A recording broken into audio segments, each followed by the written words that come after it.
que o reino do Pai, do Filho e do Espírito Santo venha até vós no dia da ressurreição dos mortos e em dias da vossa vida. Sede santos, como eu, o Senhor vosso Deus, sou santo. Se quiserdes encontrar esta frase, lede o livro de Levítico, no capítulo 20, versículos 7, 1. O Senhor diz isto: sede santos, isto é, que todos nós sejamos santos, como eu, o Senhor vosso Deus, sou santo. Que sejamos santos como o Senhor, como eu, o Senhor nosso Deus e Criador, nosso Salvador, nosso Santificador, aquele que nos dará a imortalidade e nos criou para a vida eterna e não para a morte. Essa, que nós sejamos como ele. Hoje, queridos irmãos e irmãs, nós comemoramos o domingo de todos os santos. Depois do Pentecostes, comemoramos todos os santos e santas, mas não estes só que estão nos ícones. Ouvi o que eu digo. Todos os santos e todas as santas. Aqueles que a Igreja conhece são estes. Estes são os santos e as santas que a Igreja conhece. Quais são aqueles santos e santas que a Igreja não conhece? Por exemplo, meu avô, imaginai, ou o vosso avô, ou a vossa avó, ou o vosso antepassado, ou os vossos filhos, que estão no paraíso. E aqueles que estão no paraíso nunca passarão para o Hades. Os que estão no paraíso, quando o seu corpo for ressuscitado, entrarão no reino dos céus, na nova Jerusalém celeste. Esses nossos familiares que a Igreja não glorificou, não são conhecidos da Igreja. É assim que se diz. A Igreja não os conhece. Porquê? Não sabe quem são esses santos. Só Deus sabe. Mas Deus conhece todos os santos. E acreditai, amados irmãos e irmãs, que são muito mais aqueles santos e santas que um dia entrarão no reino dos céus, porque já se encontram no paraíso, as suas almas, à espera do abraço final, no reencontro com o corpo que o Senhor ressuscitará de cada um deles e delas, quando vier ressuscitar os mortos e os vivos. Esses que estão no reino dos céus, que a Igreja não glorificou, por isso a Igreja não reconheceu a santidade em cada um deles, porque não foi revelada à Igreja por Deus esta mesma santidade. Então não estão postos em ícones à dominação das igrejas, mas estão postos no amor de Deus. Eles são santos e santas, grandes e grandes santas, que Deus conhece. Estes santos e santas que estão expostos nos ícones da igreja, queridos irmãos e irmãs, não é que sejam maiores santos do que muitos dos santos e santas que se encontram no paraíso e que um dia entrarão no reino dos céus. Só Deus sabe e conhece a dimensão da santidade de cada um. Então, porque é que estes a Igreja conhece? Porque é que estes e estas, ao longo de 2000 anos, e antes ainda, no Antigo Testamento, estes justos, que nós hoje pintamos em ícones e que veneramos como santos, são do Antigo Testamento de Moisés, são do Antigo Testamento do rei David, são do Antigo Testamento dos patriarcas Abraão, Isaac e Jacó e tantos outros. Então, porque é que estes a Igreja coloca a adoração do seu povo, do povo de Deus, e não conhece a todos? Porque é que todos os que partiram não estão glorificados pela Igreja? O que é que significa a Igreja glorificar? Significa que a Igreja faz santos? Não. A Igreja não faz santos.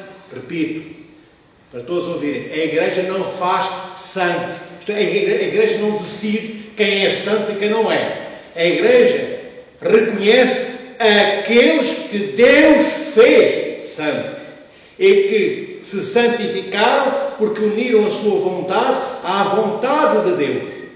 Deus fez santos porquê? Porque Deus escolhe alguns para fazer santos, para serem santos e outros não. Não. Deus escolhe todos, desde todas as eras e até desde Adão e Eva até o dia de hoje, e daqueles que vão nascer e que morrerão e nascerão até à segunda vinda do nosso Senhor Jesus Cristo.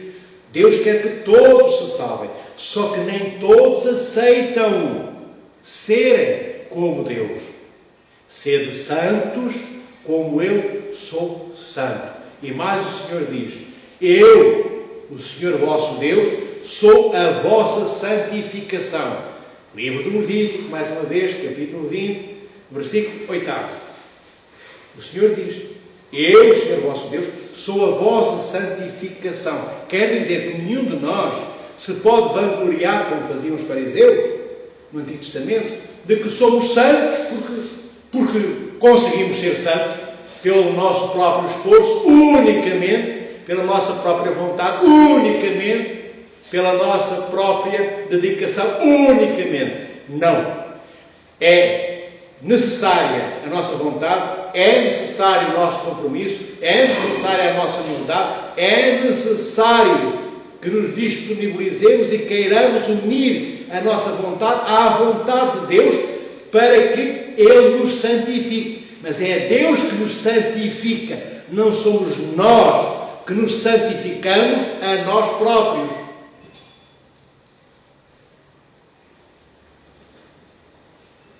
A certa altura, no Evangelho de São Mateus, vem dito: mas não profetizamos nós em teu nome, não expulsamos demónios em teu nome, não fizemos coisas maravilhosas em teu nome, dizem uns quantos, não os apóstolos. E o Senhor, nosso Senhor Jesus Cristo, responde: nunca vos conheci, apartai-vos de mim, vós que praticais a iniquidade. Ou seja, a propósito do que eu estava a dizer-vos, não somos nós, por poder pessoal, por poder próprio, que nos tornamos santos. É Deus que nos santifica, que nos dá os seus dons, da sua graça, para sermos santos como Ele é, quando nós nos despojamos do nosso eu. Não sou mais eu. Como diz o apóstolo São Paulo, já não sou eu que vivo, é Cristo que vive em mim. Quando já é Cristo que vive em mim, eu sou santificado. E o Senhor, a propósito do que eu comecei por dizer, que vem no Evangelho de São Mateus, responde aquilo que eu não recordo se vos disse: nunca vos conheci, afastai-vos de mim, vós que praticais a iniquidade. Isto vem no Evangelho de São Mateus, no capítulo 7, versículos 23 e 24. Lede, queridos irmãos. O Senhor diz isto: não adianta fazermos milagres. Vê, estes dizem: mas nós fizemos coisas maravilhosas, nós até expulsámos os demónios, nós profetizámos em teu nome. E Cristo diz o quê? Nunca vos conheci. Isto é, não sois da casa do meu Pai. O que fizestes não fui eu que vos pedi para fazerdes. Isto é, fizeram por orgulho e não por amor. E quando fazemos por amor, obrigatório e necessariamente, nós fazemos-lo por humildade.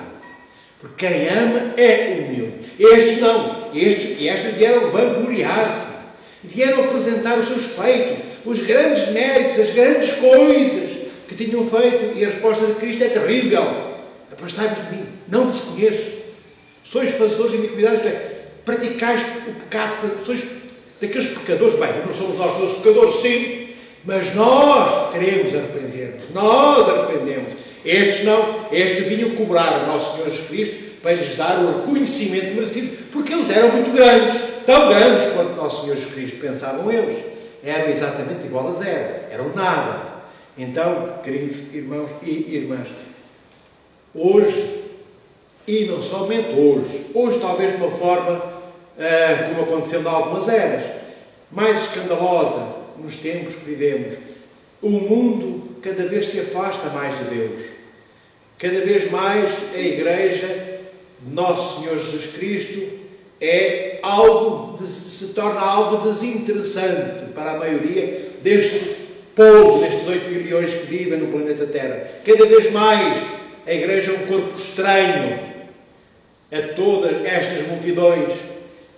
Mas não devemos, esta é a minha convicção, enquanto Igreja, ir para o púlpito, isto é, para isto que eu estou aqui a fazer, só não estou num púlpito. O púlpito é um lugar que existia nas igrejas, ao qual subia o sacerdote, o reitor, o bispo, o capita, o patriarca, para lá de cima, para todo o povo visse, falasse com todo o povo, da parte de Deus. Bem, a Igreja não deve na pessoa dos seus hierarcas, isto é, dos seus bispos, arcebispos, metropolitas, patriarcas, dos seus reitores, das paróquias, dos seus presbíteros e arciprestes, falar condenando.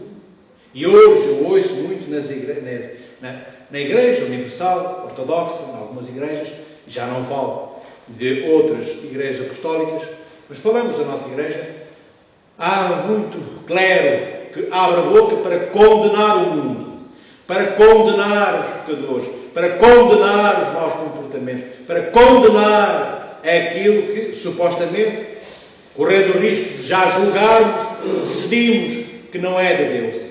Mesmo que seja verdade, e é, que somos pecadores, como é verdade, mesmo que seja verdade, e é, que não nos interessamos por Deus, como isto, infelizmente, é verdade, mesmo, queridos irmãos e irmãs, que nós não tenhamos no coração nem um milímetro quadrado para pensarmos em Deus, ainda assim, Deus não nos condena.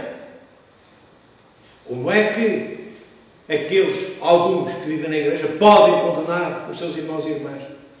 Mesmo nós sendo o oposto, infelizmente, do que Deus é.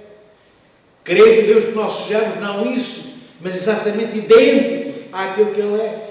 Na sua vida, na forma como Ele falou, enquanto esteve com os apóstolos, como o Senhor amou, naquilo que Ele fez, nas suas ações. O Senhor quer que nós sejamos iguais a Ele.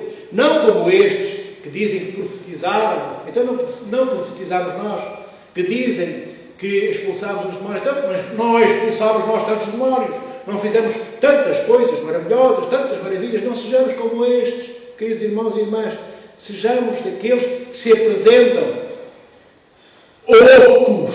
Sabem que é uma coisa oca? Para os que não nasceram em Portugal.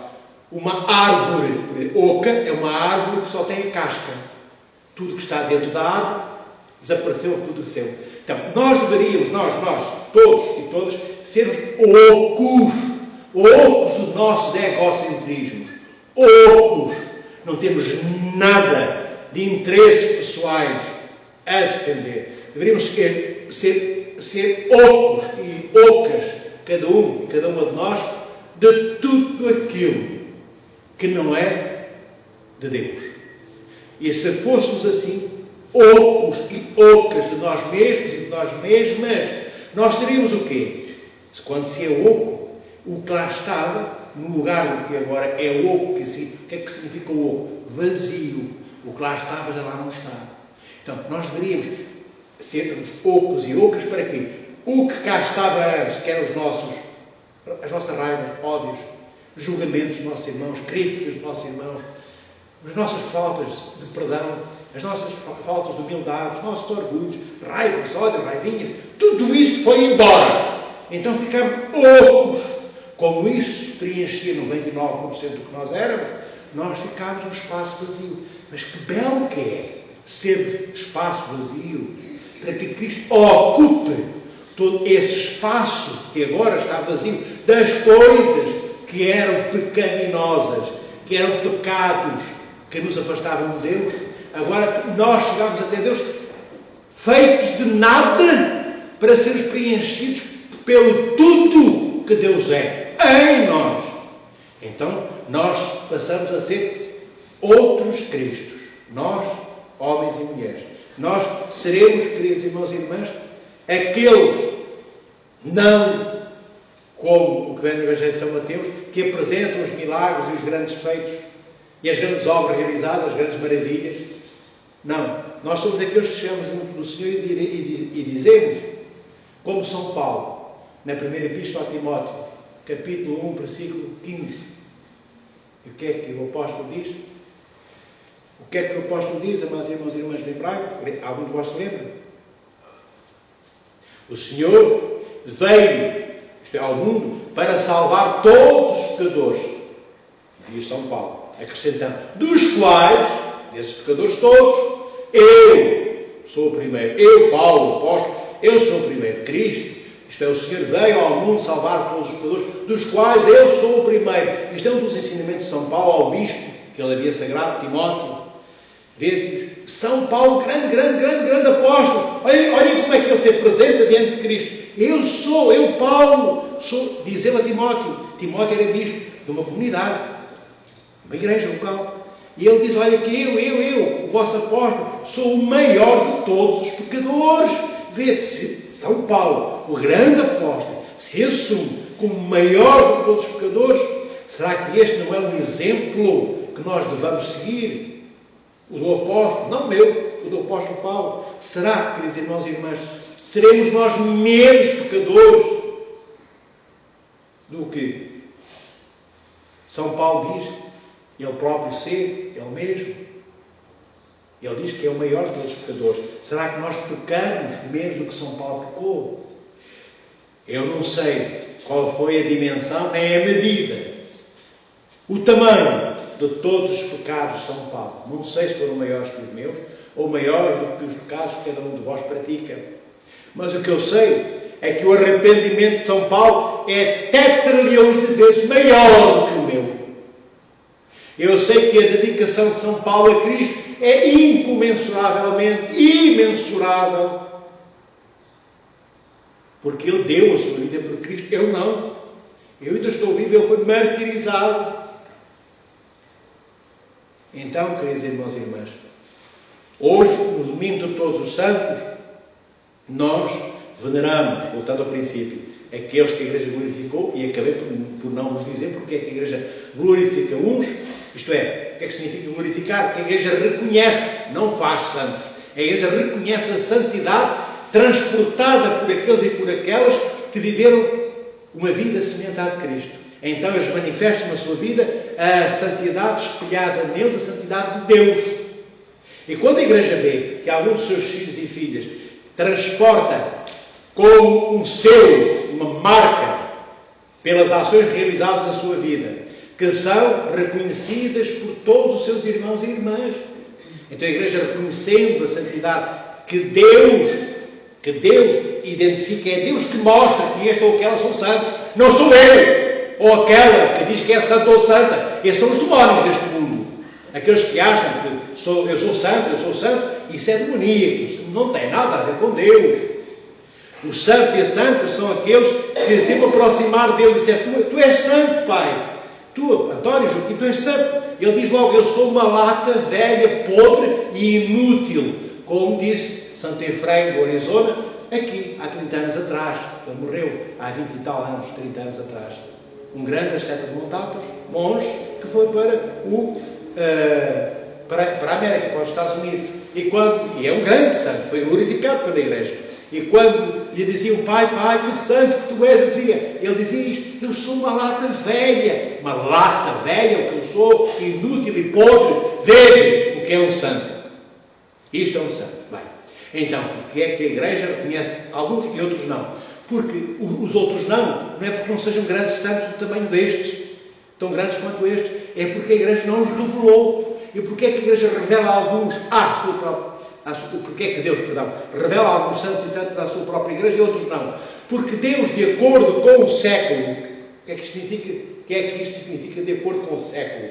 De acordo com o tempo em que vivemos hoje, Deus sabe que perfil, que tipologia, que cor e que design é que determinada santo ou santa tem que ter quanto à santidade, ao exemplo da sua santidade. Tem que ter um perfil que seja útil, que seja importante para a salvação do povo de hoje, de agora, que está vivo agora, e nestes anos próximos, e nos últimos anos.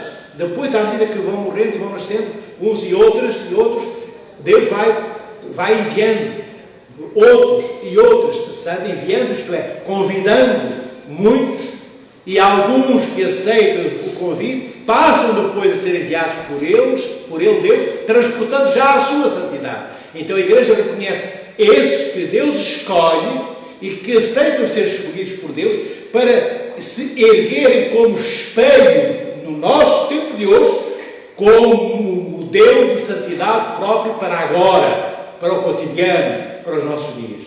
Mas são só alguns e algumas. Mas isto não significa que são maiores estes e estas santos e santas do que todos os outros que nós não conhecemos. Nós não sabemos a dimensão da santidade daqueles que estão no paraíso.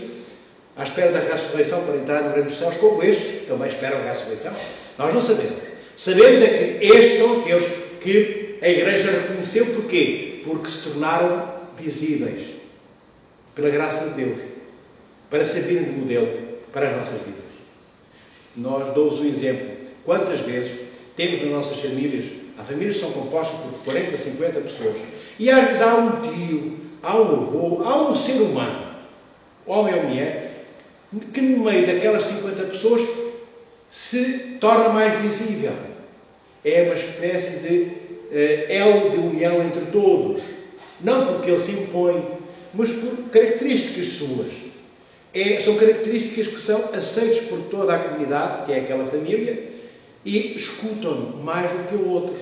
Ainda que haja até no seio dessa família de 50 pessoas, outros membros da família tão bons ou mais do que aquele, que falam até melhor do que aquele ou do que aquela, que são até mais disponíveis do que aquele ou do que aquela. Mas aquele conglomera, atrai o silêncio de todos, e todos escutam. É um pouco assim com os santos que Deus convida para a Igreja reconhecer e que se evidenciam no seu exemplo, sejam eles mártires, confessores, doutores, patriarcas, profetas. Em cada tempo, Deus convida alguns de nós a sermos para este tempo aquilo que o Senhor foi. Então, queridos irmãos e irmãs, como diz o grande apóstolo Paulo, na sua Epístola aos Hebreus, 14, 13, o Santo Apóstolo diz: andai em paz e em santidade, sem a qual nenhum de vós, sem a qual ninguém verá o rosto do Senhor, seu Deus. Vê das palavras do apóstolo Paulo. Temos que fazer paz e viver em paz. E ir em santidade significa o quê? Ir em santidade. Já não sou eu o Tripolita, o António, o Joaquim, o Pedro, que vai o Pedro. Não. É aquele que se move, é a própria santidade de Deus em movimento.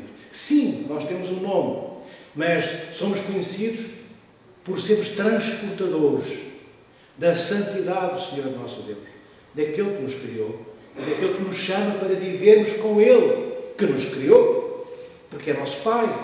E os pais que criam os filhos, normalmente, os pais, bons pais, gostam que os seus filhos vivam com eles, pais. Este nosso Pai, Deus e Criador, também gosta e espera que nós gostemos e que nós queiramos também esperar em nossos dias, transformar os nossos dias nos dias do Senhor nosso Deus. O que é que significa isto? Transformarmos os nossos dias nos dias do Senhor nosso Deus. É vivermos os nossos dias como se formos outro Deus. Porque nós, um dia, seremos deuses, com D pequenino, como Deus é. Seremos deificados. Teremos tudo que Deus tem e seremos tudo. Vê, não é só o que Deus tem. Não teremos somente o que Deus tem. Teremos o que Deus tem, tudo, e seremos tudo o que Deus é, menos a sua essência. Só não seremos a quarta pessoa, nem a quinta, nem a sétima, nem a tetragésima, ou pentagésima, ou a Santíssima Trindade. Nós seremos e continuaremos a ser perfeitamente, nessa altura, e só nessa altura, perfeitamente humanos, e Deus, perfeitamente Deus. Claro que as mentes cansadas, quando eu digo estas coisas, não falo de vós. Muitos outros, que às vezes nos escutam, acham que isto é desnecessário. Porque nós gostamos mais do pietismo, das coisinhas choronas, não é? Daquelas coisas pinguentas e pingonas. Não gostamos de andar de pé. Custa andar de pé. Nós devemos baixar-nos para beijar os pés dos nossos irmãos, como Cristo beijou os pés aos apóstolos. Nós devíamos baixar-nos com humildade e andarmos de pé, porque ao andarmos de pé somos vistos e algum dos nossos irmãos caídos pode precisar da nossa mão. Não devemos andar rasteiros como as cobras. Se andarmos esticados no chão como as cobras e os lagartos, ninguém nos vê. Muitos irmãos nossos morrerão porque não nos viram, não estávamos de pé, não puderam gritar o nosso nome, pedir a nossa ajuda, partiram porque nós nos escondemos. como os bichos fazem no deserto quando vêm as tempestades de areia. Eles ficam assoapados na areia para que a tempestade passe por cima e não os leve. Entendem? Aqui não devemos permitir que a tempestade de amor que brota da necessidade daqueles que clamam pela nossa ajuda, pelo nosso perdão, pela nossa presença, não nos encontre. Não devemos andar assolapados, esticados, escondidos no chão, deitados como répteis. Devemos pôr-nos de pé, não por orgulho e vaidade, mas porque somos filhos de Deus. Não somos escravos, por um lado, para andarmos a rasteirar. E se somos filhos de Deus, somos aqueles que estão prontos para passar pelo martírio da cruz pela qual Cristo passou. Nós também enfrentaremos o nosso Gólgota pessoal, a nossa cruz pessoal. Ninguém entra no reino dos céus sem passar por uma cruz semelhante à de Cristo, mas à dimensão das nossas capacidades, que só Deus sabe quais são. Mas teremos uma cruz, nem que seja pequenina, mas tê-la-emos a nossa vida. E temos de estar de pé, porque foi de pé que Cristo foi para a cruz, vergado com o peso da mesma, mas Ele foi de pé para a cruz, em nosso nome. E nós também devemos ir aceitar a cruz das nossas vidas, como estes santos e santas de hoje, que hoje comemoramos, e todos aqueles que não estão aqui, mas que estão no paraíso e um dia no reino dos céus, porque eles todos foram santos, estes conhecidos e os que a Igreja desconhece, porque aceitaram cada um a cruz de Cristo nas suas vidas. É isso que significa ser santo. Aceitarmos ser o que Deus é. Porquê? Então, porquê que é importante sermos o que Deus é? Não posso ser o que eu quero. Se aquilo que eu quero for o que Deus quer para mim, sim. Mas quem me diz a mim que aquilo que eu quero é exatamente o que Deus quer? Normalmente é o oposto. Nós normalmente não queremos nada do que Deus quer. Porque o que Deus quer vai, na maioria dos casos, opor-se aos apelos, aos chamamentos, aos convites que o mundo aí fora nos faz. No verão e no inverno, no outono e na primavera. Ver, analisar o mundo como ele hoje está. Onde é que vemos Cristo ser nome, falado, dito, ou questionado, ou perguntado em algum lado? Onde tudo importa, tudo é interessante, tudo é prioritário, mas Deus não. Cristo não. E como Cristo não se torna prioritário nas nossas vidas, nós começamos também a não ser prioritários uns para os outros. Então vêm as guerras como esta, olha, da Ucrânia, de Israel, faixa de Gaza, ou Irão, porque como Cristo não é importante nas nossas vidas, nossos irmãos também não são. Então matamos irmãos como se estivesse a partir pedra amartada, que é só um bocado de cascalho que está ali. Não é um irmão, não é um ser humano criado por Deus. Então eu posso dar pancada, eu posso matar, posso destruir, posso acabar, não respeitar, não reconhecer direito nenhum. Que é o que os belicistas, fazedores de guerra neste mundo fazem. Eles têm, vejam bem, justificação para matar. Eles estão licenciados, têm licenças para matar os outros. Tudo é justificação. Tudo. Não vou invocar agora o que eles invocam, porque já estáis cansados de ouvir isso nos telejornais. Mas vê-se se alguma daquelas justificações justifica matar. Olha o que Cristo fez. Cristo matou alguém e tinha tantas justificações para dar. Porque não reconheciam que ele era filho de Deus, porque ele era inocente e estavam a caluniá-lo, diziam que ele era blasfemador quando ele era o próprio Deus, e Cristo mata alguém. É o oposto, não é? Cristo vai para a cruz, para que nós não morramos. Ele morre para que a morte não se torne definitiva em nós. Nós ainda morremos, mas ressuscitaremos eternamente para aí, não voltaremos a morrer. Mas senão a morte era eterna para nós. Então, Deus, Cristo nosso Senhor, aceita e abraça, não só aceita, abraça e vai. Ele atira-se para o centro, o epicentro da morte, para que nós tenhamos vida. Ver se é isto que faz o mundo. Estes presidentes da República, imperadores, reis, enfim, que géneros, não é? As grandes liberdades deste século, as grandes democracias, porque temos, não são só povos tiranizados ou tiranos, não é? Vezes seria um país, nós temos supostos democratas, seja lá isso o que for, a democracia neste mundo, que estão a matar pessoas, que estão a invadir outros países também. Não importa se aqueles países são maus ou são bons. Entendem? Nós não deveríamos invadir nada. É até em função do demónio. Não é suposto nós invadirmos o reino do demónio. É suposto fugirmos dele. Sermos o que o demónio não é.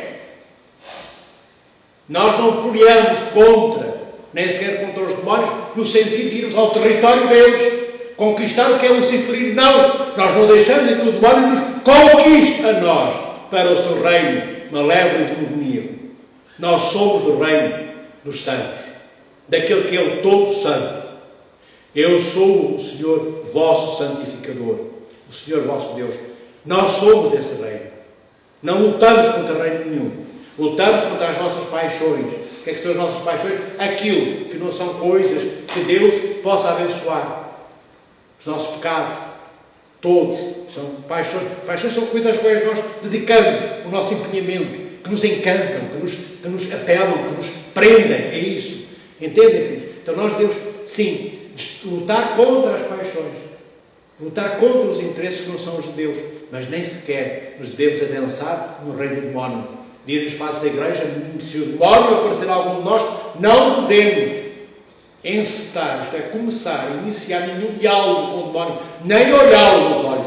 Olhe no chão, fazendo o sinal da cruz, invocando o Espírito Santo, e é tudo.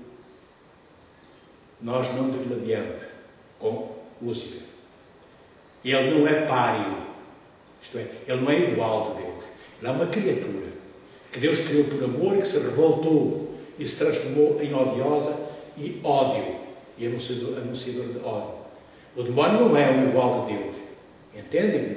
Às vezes, por desconhecimento, podemos pensar o demónio de um lado e Deus do outro. Não, só há Deus de todos os lados. O demónio é nada, zero.